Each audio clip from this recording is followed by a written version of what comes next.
안녕하세요. 자, 2023년 3월 3일 금요일 09시 02분 지나가고 있습니다. 자, 오늘도 모닝 텐트 가야죠? 네. 자, 오늘의 첫 번째 텐트입니다. 첫 번째 꼭지. 아스날, 라이스, 그리고 윌리셔. 각 팀의 팬분들이 여기 많죠.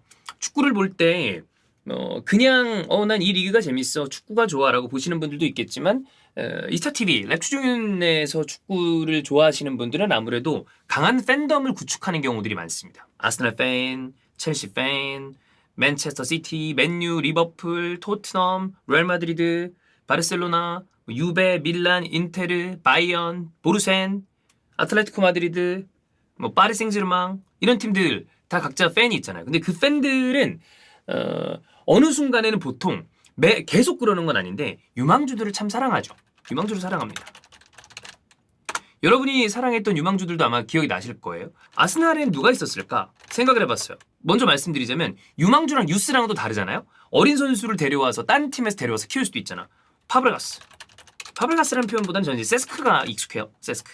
이때 파트릭 비에이라가 레알 마드리드란다. 유벤투스로 이적하고 난 다음에 하도 레알을 가고 싶다는 얘기를 많이 해가지고 바로 입에서 나오는 게 레알 마드리드네. 세스크에게 거는 기대는 엄청 컸어요.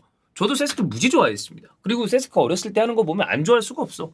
어떻게 볼을 저렇게 잘 찰까? 막 머리도 약간 이상한 옛날 샤기컷 같은 거 해가지고 처음에는 그랬었다가 조금 짧게 한 다음에 헤어밴드하고 그 세스크가 다른 트로피를 위해서 유벤투스로 떠났던 비에이라, 그 다음에 옆에는 푸마, 에메르송 라인이었죠. 사실 이론적으로 봤을 때 비에이라와 에메르송은 전설의 라인인데 그거를 격파했었던 세스크였으니까 하지만 떠났죠. 네, 기대감은 엄청났습니다. 그 다음에 또 기억나는 선수는 89년생, 당시에는 또 아주 앳된 사우스햄튼에서 이적해왔던 테오 월콧. 요즘엔 시오 월콧이라고 부르죠. 네, 월콧. 저는 개인적으로 월콧 때문에 무슨 생각을 했냐. 유망주는 유망주다. 너무 기대하지 말자. 라는 생각을 사실 월콧 때문에 좀 했었어요. 이제 소튼에서 유망주 시절에 데려왔던 선수들이 월콧이랑 옥스체인벌린 이런 선수가 있었는데 월콧을 겨울 이적장에 딱 데려왔는데 기대를 되게 많이 했어. 이거 몇 번 제가 얘기했었는데 월콧이랑 같이 아스날에 링크 났었던 선수가 또 한 명 있었어요. 그때는 왓포드에서 뛰고 있었어. 애슐리 영. 네, 애슐리 영이 있었는데 나는 개인적으로 영이 좋았거든. 왜냐하면 내가 어릴 때도 약간 그런 성향이 있었나 봐. 어린 선수는 키워봐야 아는 거 아니야? 안 될 수도 있잖아, 잘. 근데 그때 내 느낌에는 영이 조금 더 툴이 다양한 느낌이었단 말이에요. 근데 어쨌거나 월콧을 데려왔는데 아니 그렇게 막 좀 떠들썩한 뉴스였으니까, 뉴스가 아니라 어린 선수였으니까 데려왔는데 생각보다 빨리 데뷔가 안 되는 거야. 그래서 그때 이제 하이버리 사람들 몇몇 친한 사람들끼리 그 메신저에서 얘기하면서 야, 생각보다 딱 데려왔는데 너무 못하는 거 아니야? 그런 얘기도 하고 그랬었죠. 월콧은 저는 개인적으로 만년 유망주의 느낌이 있어요. 부상도 있었고, 근데 월콧이 또 특이한 게 부상당하면 리셋이 돼. 잘하다가 부상당하면 거기서 유지되는 게 아니라 띡 다시 내려가. 나름 저는 애정이 있는 선수였는데 생각보다 잘 안 됐죠. 그래서 이 선수를 보고서 야, 유망주는 기대를 너무 많이 하면 실망하는구나. 되면 되는 거지. 어릴 때부터 많은 유망주들에게 기대를 할 필요는 없구나라는 생각을 좀 했습니다. 그 다음이 바로 잭 윌리셔였는데 이때는 제가 제법 아스날을 많이 막 탐닉하던 때라 유스 선수들도 거의 다 꿰고 있었고 심지어 아스날 우먼스 선수들도 알고 있었으니까. 근데 그 중에서도 잭 윌리셔는 그때 기억을 더듬어 보면 아스날 현지 팬들의 사랑과 기대를 되게 많이 받았던 선수로 기억이 나요. 그리고 커뮤니티에서 보면 진짜 뉴스까지 막 파는 분들 있잖아. 그분들이 막 그 영상들을 올려. 이런 경기가 있었다. 몇 세 이하 연령별 레벨 경기에서 막 이런 활약을 했다. 이런 거 올리는데 그때 기억나는 게 오른쪽 측면 쪽에서 가운데 쪽으로 툭툭 치고 들어오다가 박스 모서리 좀 뒤쪽에서 왼발 중거리를 빡 갈기는데 탁 박혀서 들어가는 게 와, 뭐야? 그게 잭 윌리셔였어요. 윌리셔였는데 이때 그 커뮤니티에서 이상하게 월콧은 윌콧이라고 부르는 분들이 많았고 윌리셔는 월셔라고 부르는 사람들이 많았어. 그래서 항상 제가 윌셔요, 윌셔 막 그랬었던 기억이 납니다. 어쨌든 잭 윌리셔. 근데 이 선수는 참 안타까운 선수죠. 윌셔 안타까운 선수예요. 대단한 재능이었죠. 그리고 중미 쪽에서 바르셀로나를 아스날이 그때 격파했을 때 바르셀로나한테 맨날 지고 그랬었는데 2대1로 이겼었잖아. 그때 기억이 나는데 그때 윌셔는 바르셀로나 중원이랑 상대를 함에도 불구하고 전혀 주눅들지 않는 대단한 이 능력을 보여줬습니다. 임팩트가 셌죠. 근데 이제 윌셔에 대해서 이야기하면서 항상 나왔던 게 이제 부상 문제였는데 이거는 이때는 또 아스날 팬들 중에서 이때 벵거를 좀 원망하는 분들도 있어요. 너무 여기저기 땜빵으로 땡겨 쓴 거 아니냐. 뭐 거기에 대해서는 저는 그것 때문에 과연 이렇게 됐나라고 좀 생각을 하긴 하는데 어쨌거나 내구성 문제 부상이 항상 있었고 그러다 보니까 이 선수가 그거를 극복하고자 벌크업을 좀 하는데 벌크업의 안 좋은 사례 중에 하나죠. 이 선수의 민첩함, 그다음에 기민함, 기술적인 완성도가 좀 근육을 키우면서 오히려 더 부상도 많아지고 그런 장점들이 없어진 느낌? 기대보다 훨씬 더 잘 못 컸죠. 근데 이 선수가 92년생이야. 손흥민 선수랑 동갑이에요. 92년생에 대단한 유망주들이 많았잖아. 그때 당시로 더듬어 보면 뭐 괴체, 네이마르, 쿠티뉴 뭐 그런 선수들이 다 기억이 나는데 뭐 아주 일찌감치 선수 생활을 좀 그만뒀죠. 현역. 뭐 이래저래 있다가 지금은 여러분 아스날에서 18세 이하 대표팀이 아닌 18세 이하 팀 감독을 맡고 있습니다. 좀 하여튼 이래저래 윌시아는 좀 안타까워요. 되게 좋아했던 선수고 그다음에 아스날에 대한 애정도 굉장히 많이 컸고 결국에는 다시 아스날로 돌아와서 이걸 하고 있다라는 거는 좋은 것 같아. 저는 팀의 다양한 포지션에 특히나 축구적인 지도자 파트에 그 팀의 레전드 출신들이 속속 들어가 있다라는 건 좋은 현상이라고 봅니다. 그게 어떤 팀의 정신력이나 위닝 멘탈리티나 이런 거를 좀 잘 조직을 한다고 생각을 하기 때문에 어쨌든 이렇게 감독직을 하고 있어요. 자, 본론으로 돌아오죠. 아스날과 링크나고 있는 선수 중미 바로 데클란 라이스입니다. 99년생의 선수죠. 항상 요즘에 생각을 해보면 라이스랑 가장 링크 많이 났던 팀이 어딘가요? 당연히 첼시죠. 당연히 첼시죠. 근데 참 사람이나 사랑이나 그 인연이라고 썼네. 인연의 제일 중요한 포인트가 뭘까요? 저는 항상 타이밍이라고 봅니다. 이게 안 맞으면 어떻게 보면 인연 자체가 안 되죠. 왜냐면 라이스는 만약에 웨스트햄을 떠난다면 난 당연히 첼시를 갈 거라고 생각을 했어. 근데 이제 이적을 할 만한 상황이 된 것 같아.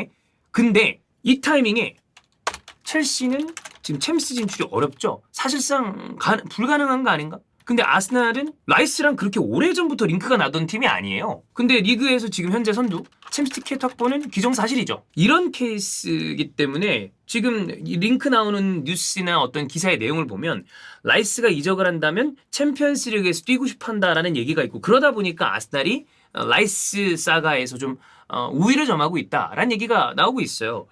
비교적 최근에 대두된 링크임에도 불구하고 이런 상황이 나온다라는 거는 타이밍상 아스날도 데클란 라이스를 노릴 수도 있다. 예전에는 뭐 가격으로 보나 뭘로 보나 생각도 안 하던 타겟이었는데 될 수도 있겠는데? 라는 생각을 할 만한 것이 이래저래 타이밍이라는 거죠. 자, 웨스트햄이 데클란 라이스 이적료로 책정한 금액이 엄청나게 비쌉니다.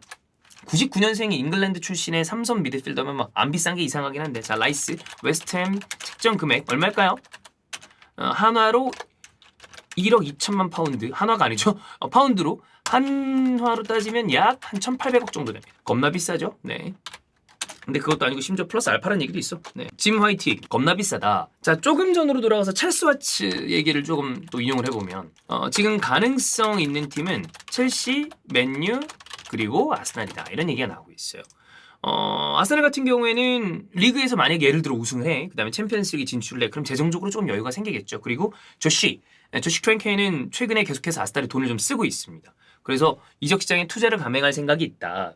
자, 그 다음 첼시 같은 경우에는 토드 볼리 부임 이후에는 계속 공격적이고 투자를 감행을 하고 있죠. 그 다음 맨유는 테나 체제 제가 자주 얘기하지만 테나의 그 맨유가 엄청나게 화려한 축구를 지금 구사하는가? 그건 아닌데 이 팀이 딱 옛날 맨유 같아. 옛날 맨유가 엄청나게 난 화려한 팀이었다고 생각하지 않아요. 근데 할 거 하고 그냥 이기는 팀. 뜩뜩 승, 드륵드륵 승, 꾸역꾸역 승. 약간 이런 느낌? 근데 맨유가 하여튼 그래. 근데 만약에 카타르 자본이 들어와 그럼 유역 시장이 더 적극적이겠죠. 뭐 지금 어제도 우리가 텐트에서 다뤘지만 프랭키 더용 얘기가 있긴 있어요. 근데 사실 더용이 바르셀로나를 떠나는 그림이 좀 상상이 안 가. 그러다 보니까 이 팀들과 다 연결이 되고 있다. 근데 그 중에서 현재 아스날이 선두고 다만 벤 제이콥스 얘기를 따르면 첼시 하이제킹 언제나 가능성이 있다. 뭐 이런 얘기가 있습니다. 자, 뭐 아스날 같은 경우에 만약에 라이스가 와요. 자, 아스날에 라이스가 온다면 당연히 전술적으로 다양함을 제공받겠죠. 전술적 다양성.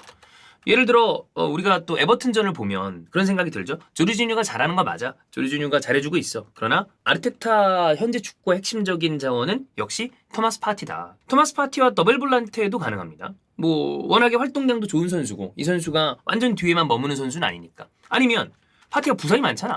파티 잔부상. 그러면 파티 자리에 원볼란테 가능. 라이스. 그럼 라이스 위쪽에 좌우 메잘라를 세운다고 생각했을 때 이것도 문제가 없죠. 자, 이렇게 아스날에 온다면 좋다. 뭐 아스날 팬들 입장에서는 당연히 쌍수를 들고 환영한다. 1억 2천만 파운드 비싸? 뭐 내 돈 아니야. 알아서 해. 자, 이런 상황인데 여기에 이제 제길셔가 나옵니다. 제길셔 얘기는 사실 굉장히 간단해요. 사미 목벨이 여기서 제길셔가 도움이 될 수도 있다. 자, 그럼 뭘까요? 여러분, 이런 게 참 그 기사라는 게 그렇습니다. K리그 기사들도 기사가 막 뭐 있는 것 같은데 내용을 보면 그렇게 뭐가 많지 않다? 근데 보통 이런 게 뭐 어디에 나오냐면 이제 구단에 정말 많은 사람들이 있잖아. 누구 에이전트, 그 다음에 구단 내부 그냥 사무직 직원분들, 근데 이런 분들도 다 어디서 듣는 얘기가 있어. 근데 기자들이나 이런 사람들이 각각 빨대를 하나씩 꼽습니다. 야, 뭐 다른 얘기 없냐? 매점 직원, 그 다음 구단 샵 직원. 근데 그런 분들이 왔다 갔다 하면서 듣는 얘기가 있단 말이야. 진짜인지 아닌지까지는 우린 다 몰라. 근데 딱 빨대를 꽂았는데 그 사람들이 이제 야, 이런 얘기가 있대요. 그럼 그래? 들은 다음에 얘기해주고. 이런 게 다 축구 뉴스들의 대부분인데 물론 이제 내부 소스를 가지고 있는 진짜 유력 기자들도 있겠습니다만 특히나 뭐 사미 목벨 같은 경우에는 제법 유력한 기자 중에 하나니까. 자, 이게 왜 났냐? 윌셔가 18세 이하 아스날 팀 감독이죠. 아까 얘기했었잖아요. 근데 윌셔가 라이스랑 웨스트햄에서 같이 있었죠. 한솥도시락 먹고 싶다. 자, 근데 이제 3년 전에 라이스가 그런 얘기를 했습니다. 3년 전 라이스, 윌셔에 대한 코멘트. 윌셔는 진짜 친하다. 제일 친한 친구 같다. 그 집에 가서 함께 차도 마시고 윌셔가 어릴 때 챔스에서 메시랑 경기하는 거를 보고 자랐다. 근데 둘이 그렇게 나이 차이가 안 나요. 라이스가 99년생이고 윌셔가 92년생이니까 7살 차이잖아. 여러분 뭐 이제 또 사회생활 하시는 분들도 있을 거고 사실 학교 다닐 때 7살은 배지도 않죠. 배지도 않아. 근데 이게 방송이 아닌 쪽은 모르겠지만 방송 쪽은 아무래도 이게 뭐 게스트라거나 패널들이랑 요 정도면 가깝게 지낼 수 있는 나이거든요. 나랑 7살 차이가 누굽니까? 손변입니다. 근데 손변이 뭐 큰 형님이긴 하지만 나이가 많은 나보다 7살이나 많은 형이지만 진짜 무척 긴밀하거든. 그래서 되게 가깝게 지낼 수 있단 말이야. 영주 형은 찬우 형은 그거보다 8살 9살 차이가 나지만 형들이 편하게 해주는 것도 있으니까 우리도 되게 편하게 지낼 수 있잖아. 7살이면 특히나 뭐 서양 문화라면 같이 동료이자 친구가 될 수 있는 거죠. 어쨌든 이런 얘기 때문에 라이스가 만약에 다음 웨스트햄을 떠나기로 했어. if 라이스가 웨햄을 떠나서 옮기겠다. 그러면 윌셔의 존재가 도움이 될 수 있는 거죠. 그 다음에 첼시는 당연히 언제나 강력한 라이벌, 좋은 행선지. 근데 아까 얘기했던 것처럼 챔피언스리그를 따내지 못한다면, 첼시가 챔피언스리그 티켓을 따내지 못한다면 이건 좀 어려울 수도 있다. 네.